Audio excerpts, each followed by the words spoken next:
Un provvedimento che secondo gli industriali non permette all'Italia di riprendere competitività né di risolvere i problemi delle famiglie. E proprio la partita della legge di stabilità è stata al centro delle analisi nella pausa spogliatoio della partita giocata con gli scarpini e il pallone a Montebelluna, una legge di stabilità che neppure agli industriali veneti piace, con Tomat che auspicava maggiore incisività.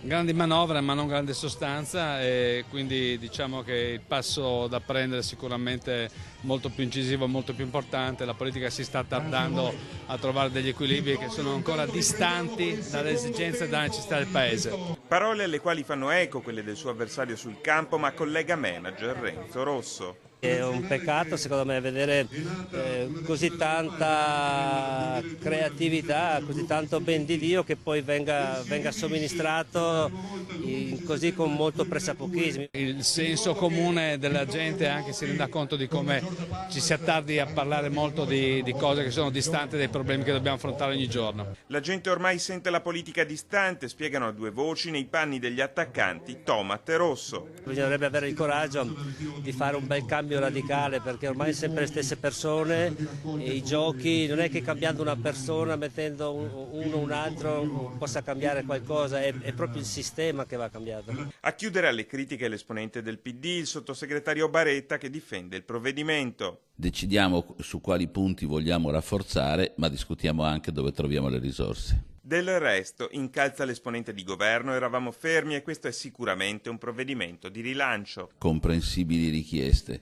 Io penso che si potranno fare dei miglioramenti, come ha detto il Presidente Letta, nella discussione che faremo nelle prossime settimane al Senato.